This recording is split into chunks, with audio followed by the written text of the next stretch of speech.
praise God for this opportunity to tell you the truth, to report, to react, and to make an appeal. First, sa mahal nating Panginoon, and second, sa ating mga kababayan. First po, ang aking pong appeal sa lahat is we start focusing on the truth and the whole truth. Half-truth, hindi pa rin po truth yun. So let me narrate the facts to you and let me tell you the truth. Magandang hapon po sa inyong lahat. First truth, hindi po magulo ang Senado. Ulitin ko po, hindi po magulo ang Senado, ginugulo po ang Senado. Iba po yung magulo, iba po yung ginugulo. So it has been confirmed, mismo pong yung Sergeant at Arms na inappoint ni Senator Soto, former Senate President, at mismong ang NBI Director ang nag-confirm na nung Lunes ay pinayagan yung NBI sa loob ng Senado para po arestuhin si Senator Bato. Makikita nyo ang intensyon din po ay wag po siyang pabotohin. Yun po ang intensyon. Kung ang intensyon lang po ay arestuhin siya, pwedeng mahinahon na umakyat sa session hall, magpaalam at saka iserve ang warrant.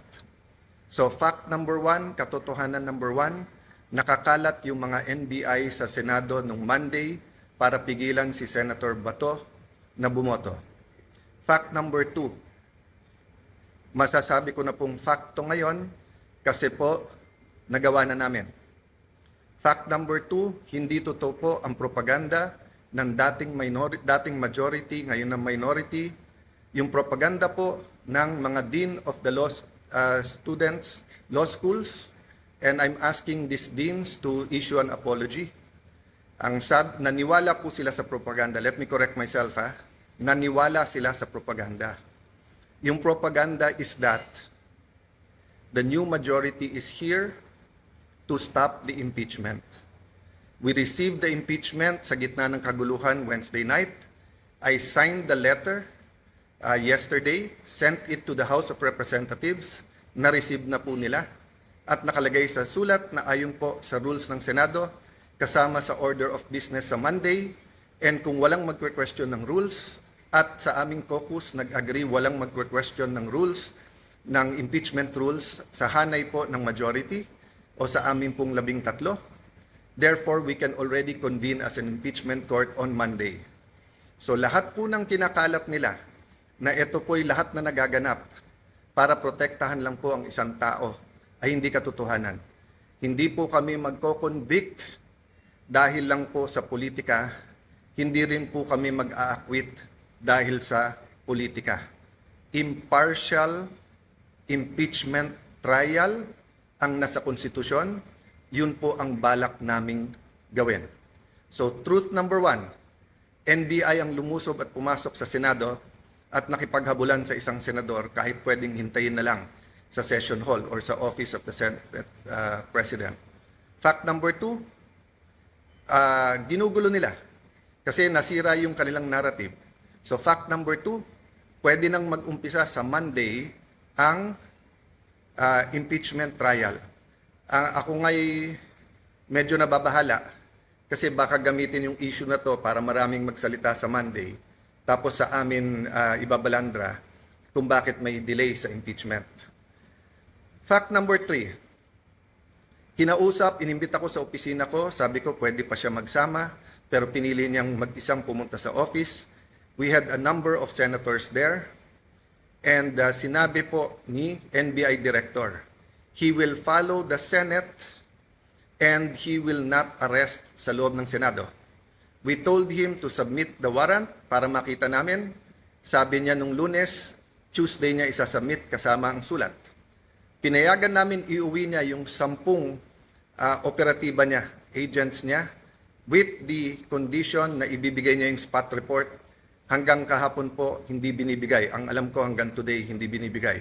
Pangatlo po, sabi niya, hindi siya kikilos, hindi niya pakikilusin ng NBI nang walang coordination sa amin. Wednesday morning pa lang po, may reports na po kami na naglalabas-pasok po ang mga NBI agents. Naka-alert na po kami ng Wednesday. Pagdating po ng hapon ng Wednesday, paulit-ulit sinasabi po sa akin na meron pong NBI agents na naka-full tactical gear. Ibig sabihin po, naka-uniforme, may vest, may mahabang armas na nasa GSIS. Nagbigay ng contact person si NBI Director Matibag. Tinawagan namin yon at sinabi niya, pinapaabot ni Director, walang NBI sa Senate, walang NBI sa GSIS. Nung hapon, umakyat sa akin si General Mao at nagsabi po sa akin na may nangyayari sa mga pinto at yung GSIS ay nagsasara ng mga pinto at nagsasabing kahit senador po ang dadaan doon ay kailangan inspeksyonin. Sabi ko kay General Mao, pakianyaya sa head ng GSIS, administrator yung nagamit niya noon, I think he meant GM. Sabi ko, I'm willing to talk to him very calmly, please call him. The next thing I knew, meron na daw mga armado doon. I asked them to call NBI ulit. Sinabi na naman nila na wala. Samantalang kitang-kita na ng mga nakasuot ng NBI. The next thing we knew, may mga putukan na at akala po namin yan ay mga fireworks. Nagpuputukan na pala po sa baba. Still, they were denying that NBI yon.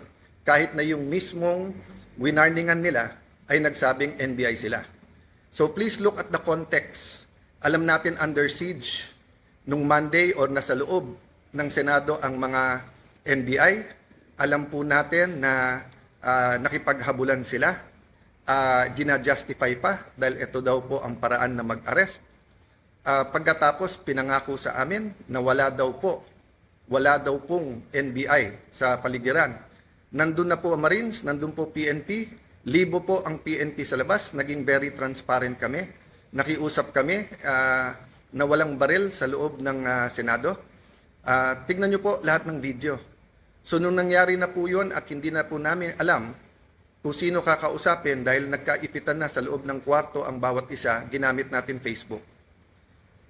Ang sumagot po ay si Secretary ng Interior na si John Vic Remulla. Dumating siya, sabi niya, please allow the police inside. Nag-usap kami, sinabi niya, secure kagad, I'll be there in 10 minutes, secure the CCTV. Agad kong sinabi, kay as soon as nakaakit na po si Sergeant at Arms Mao, sabi ko, secure the CCTV room, huwag niyong gagalawin. Pagdating ng mga police, make sure you have 2 copies, isa sa kanila, isa sa amin, para hindi po matamper. Yun din po pinag-uusapan ng ibang senador sa loob ng room. So nung sinabi po ni Jinggoy na itago, ang ibig niya sabihin, make sure walang makakuha kung hindi po yung police. At sinagot siya nun, kung tinuloy yung video na yon, may sumagot na nakasecure na po. As soon as Secretary Remulla came, the first thing he did was kamustahin kung okay kami, kung secured yung mga senador. Then tinanong yung CCTV and then nagpaalam kung pwede i-sweep floor by floor at pumasok yung iba pang police. Technically, I could have said it was under Senate jurisdiction. But he gave me his word and he followed his word that this will be a investigation that is independent. So dalawa po, joint investigation to. Lahat po ng CCTV agad binigay. Pangalawa po, lahat ng crime scene hindi po namin tinago. In fact, sa GSIS hindi kami makapasok, pulis lang. Kaya bago umuwi si Secretary Remulla at si Chief PNP Nartates, hiningi ko na makapasok din po. Kasi nung una, inilalabas ang narrative ng iba na wala daw putok from the other side. Nung una, isa pa lang ang nakitang putok o bala na tumagos galing sa kabilang side. Pero nung pinayagan kami sa loob at nung pagkatapos po na inusisa ng mabuti ng PNP, nakita po na may at least 5. So what am I saying here? This is the results of the independent investigation so far. The President, and I thank him for calling, checking how we are, and assuring us that he told everyone to stand down, the military, the PNP, and the NBI.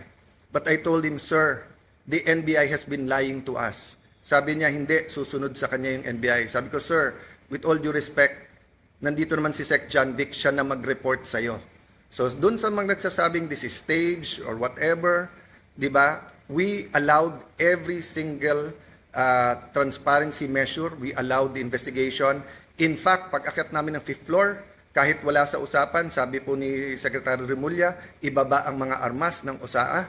I saw his wisdom para nga hindi magka-inkwentuhan, para hindi magkaroon ng miscommunication or hindi questionin ang intensyon ng bawat isa. Pinababa ko sa mga OSAA yung mga armas. Sa 5th floor yon. We went to the first floor, nakita nyo naman yung press con. After the press con po, may nahuli na sinasabi niyang confidential assistant, confidential agent po siya. Confirm po yan at kinasuhan na po yan. At sinabi din po niya kung sino nag-utos sa kanya na taga-NBI. It is about this time na nagsimula pa lang mag-iba ng narrative ang NBI. Biglang umamin na nandun at biglang may sulat daw na ang GSIS ay nag-request ng security. Kailanman po, wala sa history ng GSIS na NBI ang kanilang tatawagin. Parati po yung pulis. Ang NBI po ay hindi taga-secure. And even assuming for the sake of argument, may usapan na po kami ni Director Matibag na in the building, around the building, kasi pinangako niya sa akin walang checkpoint sa labas ng NBI, samantalang nakita namin po yung video, NBI, pinabubuksan po yung mga kotse ng senador. This was on Monday. So sunod-sunod po ang kasinungalingan po ni NBI Director. I believe he's lying to the President. That is my personal belief. I believe he is giving him false narratives. Kasama po nila si Senator Trillanes nung Monday. Senator Trillanes had no personality to do that, but he is in coordination with many. Let me express my sadness, my regret. First time po na ganito nangyari sa Senate. Usually po, nabangga lang, nauntog lang yung isang senador, nadapa. Nandyan na yung 24 to see how you are. Usually po, may threat pa lang sa Senate, pupunta na dyan lahat to see how. But makita nyo naman po, parang bula na wala po yung buong minority. Pagkatapos, wala kaming narinig hanggang mga 10, 10:30. Nung sinabi lang po, 9, 10, I don't know the time anymore. Nung sinabi lang ni Senator Camille that we're okay, doon lang nagparamdam yung iba. And then ngayon, sunod-sunod, galing sa minority, pinagbibintangan pa ang majority at ang Senado. Pinaligiran tayo ng NBI, naka-full tactical gear. When we defended ourselves sa Senado, sasabihin nyo pa, nakakalungkot at magulo ang Senado. Nakakalungkot po because never nangyari to sa institusyon ng Senado. Even po yung mga kapatid natin sa kaliwa, sa progressive group, nandyan po ako nung Batasan 5. Hindi natin pinayagan na arestuhin kayo dyan sa loob. Kasama ko pa ho si Senator Lacson noon na binisita kayo. Binigay namin ang moral support. So alam nyo po anong ibig sabihin po ng courtesy ng wag mag-aaresto sa Batasang Pambansa or dito po sa Senado. Having said that po, there are different issues na sinagot ko na sa inyo. But I'm going live today because I heard the Ombudsman will do an independent investigation. That is good news. But I also heard that he issued a suspension against General Mao. Assuming for the sake of argument that it is a valid suspension and the reason is preventive suspension para hindi magulo yung investigation, number one, there is a duty to inform us so that we can replace, so that we can make sure na safe ang Senado. Remember, the impeachment is going to start on Monday. On Monday. So how can we secure and make sure matuloy at hindi na naman kami guluhin tapos kami na naman ang pagbibintangan? Number two, bakit po, and I like to honor and express, diba, that in my dealings with the Ombudsman, Boying Remulla, it has always been with respect. We many times disagree, but he, to me, had an open mind. We disagree in legal, but he listened. If he disagree, he disregards. If he agrees, so let me just appeal to the Ombudsman, suspend also the NBI director because he is more a suspect than General Mao dito. We do not want to set a bad example in the independent investigation and we do not want to put the Senate in harm's way. If we tell the OSAA, the Marines, the PNP who are all there, that pagka may armed men all around the Senate, we cannot defend ourselves. Sino po sa inyo, mga kababayan, pag may winorningan na kayo na wag na kayong lumapit sa bahay namin. Lumapit sila naka-full tactical gear at meron pong mahabang armas. Sino sa inyo hindi magve-verbal warning na umatras na kayo? At pag hindi po kayo umatras, sino sa inyo ang hindi magwa-warning shot? At ine-expect nyo kaya nga warning shot ay aalis at uuwi na sila. Pero ano po ang naging reaksyon? Bumaril po paloob ng Senado. It is the first time, ang alam ko lang po may barilan sa batasan nung kudeta. I don't remember now if that was 87 or 89. And I don't even know if it was inside the batasan. Pero it is the first time na Senado babarilin sa loob ng Senado. Lahat po ng Senate media were in the second floor. They have footages po. The investigation can be done independently. I have held off from the Senate investigating ourselves. Diba? We can also investigate. But I don't want this to be political. I want it to be calm. I want to respect yung sinabi ng Presidente. And I assume good faith. I assume he was telling me that based on the information he had at that point. I take offense that the Executive Secretary posted in his Facebook na staged without waiting for the investigation. Hindi ako nakatanggap ng tawag sa kanya na kamusta na mga senador, kamusta kayo? I promised my family and some people I will not be emotional in this broadcast. But ito lang po ang pahatid ko po sa lahat ng executive department. Kung anak nyo po kaya yung nandun, kung asawa nyo po kaya yung nandun, yung mga anak ni Joel Villanueva, haven't they suffered enough kahit na sunod-sunod ang false narratives nyo sa kanila? What do you think they felt when they thought na baka hindi makalabas ng buhay yung kanilang tatay? Si Camille, bata pa, kakapanganak lang, di ba? Few months ago. Nandun po, naipit sa loob, hindi malaman kung anong gagawin. My sister, she's healthy, she's beautiful, but she's not a teenager. If she had a heart attack, anong gagawin nyo? Yung staff ko na legal, hindi political yung mga yon. Di marunong sa politika, they just joined me this term. Traumatized silang lahat. Sabihin nyo may mali na mag-warning shot, sige na po, may mali. So ang sagot po ng NBI, kung may mali ang Senado, barilin ang mga Senado. Kayo po sa minority, mas importante sa inyo ang 2028, mas importante sa inyo ang Senate presidency, kaso sa buhay ng mga kasamahan nyo. O sige, tanggapin ko na yun. Tanggapin ko na kung meron utak pulbura, meron din utak politiko, but you're willing to see the Senate that way, and you're willing to join the narrative, to flip the narrative, to say that since I got there, magulo ang Senate. Why? Kailan naging crime ang magpalit ng Senate President? Sino ba nagpapasok ng NBI kaya nagkagulo nung Monday? Hindi ba si Senator Soto? O, sino ba nagpadala ng NBI nung Wednesday kaya nagkagulo? Hindi ba si Director Matibag? Sino nag-utos sa kanya? I believe the President told him to stand down. But anyone below the President could have said, no, ako sundin mo, tumuloy kayo doon.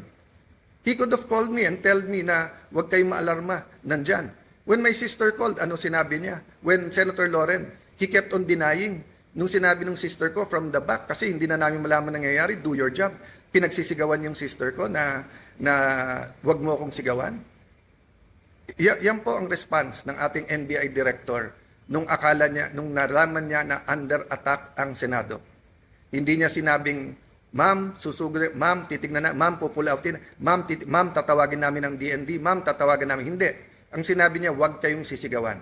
So mga kababayan, kung tumawag kayo ng 911 at sinabi yung nilulusob ng mga bahay niyo, may mga armado na puputukan, at ang sabihin ng taga 911 sa inyo, huwag niyo ako sigawan, ano po mararamdaman niyo? So I have held back emotions. I have tried to answer as much as I can. I have a narration of facts. I have the videos. I could have made accusations yesterday sa harap ng media. They know what really happened. But I didn't. Why? Because our country is in several crises right now. The crisis brought by the oil shock. So I want the 5 or 7 bills that can help us. Tinawagan pa ho ako ng DepDev, yung dating NEDA na secretary. Kasi biglang kinancel ang LEDAC sa Tuesday at sabi ko, willing ba akong ituloy? Ito, willing po. Dahil napaka-importante to. At sabi niya may i-discuss na new taxes na importante. Sabi ko, willing to listen. O yung pala, sinasabi ng mga kasamahan namin, kinakausap at tinatawagan at yung iba'y tinatakot dahil kailangan daw magpalit ng Senate President sa Monday. Politika na po yun, isang tabi natin yun. Let's go back to the main issue. The integrity of the Senate. The President used to be a senator. He understands this. That's why he went on national TV. I believe that's why he called. Because he wants to make sure we know in the Senate that he will not allow that. Pasensya na po sa mga kaibigan, mga kakampi sa DDS. I take that po, yung sinabi ng Presidente, I assume good faith. I assume that when I am told as Senate President and when the President speaks, he is speaking truth. Ang problema is he being told the truth. Is Matibag and others under him telling him the truth, or do they have their own agenda for 2028 and they have their own agenda for the Senate presidency? Lastly, I may leave anytime. They can remove me. I can even be gone as senator. I mean, I've reached the pinnacle, I think, of my career. No, from councilor to vice mayor, congressman, speaker of the House, Secretary of Foreign Affairs, and now Senate President. Ano pang hihingin ko sa mundong ito? Ano pang ipagdadasal ko sa Panginoon? Siguro po, dito sa local, kasi mahal ko po ang aming bayan ng Taguig at Pateros, di ba? But in so far as national, wala na po akong hanapin. Tahimik po buhay ko. Tahimik po buhay ng ate ko. We're minding our own business. But when 12 senators came to me and said, we have to make sure that everything is done by the Constitution. Simple ang sinabi ko, will we have a fair and independent impeachment process? They said yes. Are we all willing to sacrifice? Yes. Are we going to be confrontational every move? Hindi. Pero bakit po ganito ang inaabot namin? So again po, hindi po kami magulo.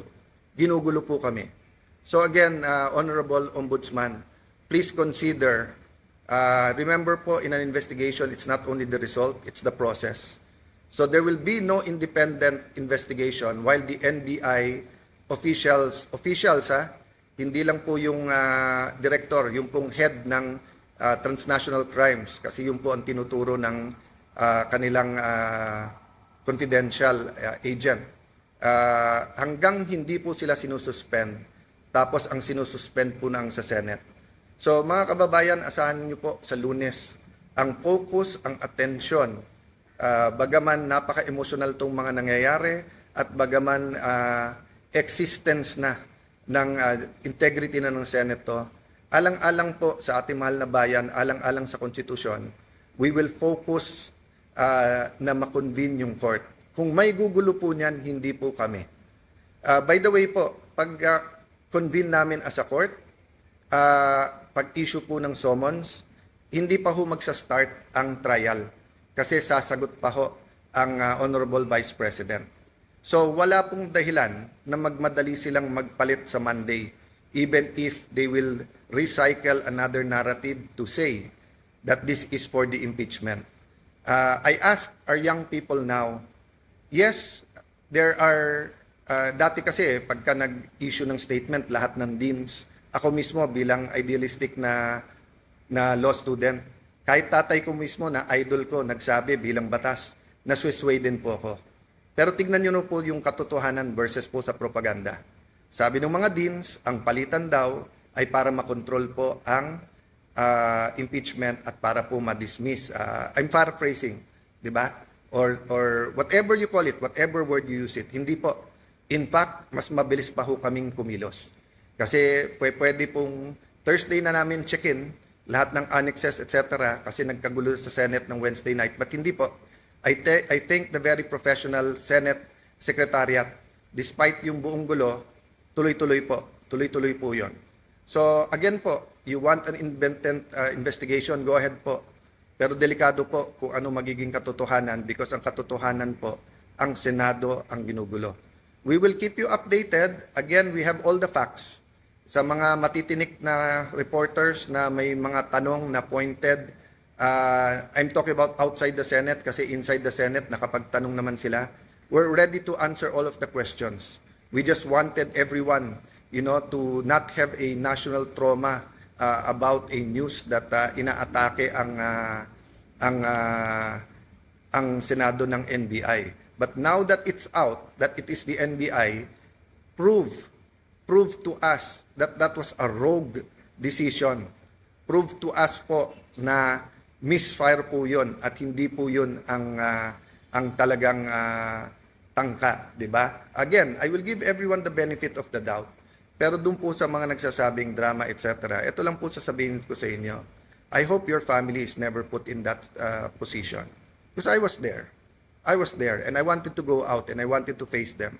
Di ba? And I saw the reaction of everyone and I watching the video, sobrang tapang po. Hats off. I really respect po yung Senate media. Hindi kayo nagtago, hindi kayo umuwi. You ran towards danger so that people will know the truth. Kaya yung pakiusap ko, lahat ng naglalabas ng video, nakitang-kita yung katotohanan, kaya nasisira mga gawa-gawang narrative. Continue to do that. So may we ask God for one thing, the truth to come out. The truth to come out. Based on the truth, let's move forward. Let's build our nation. Let's not destroy our nation. Let's build our nation. God bless you all.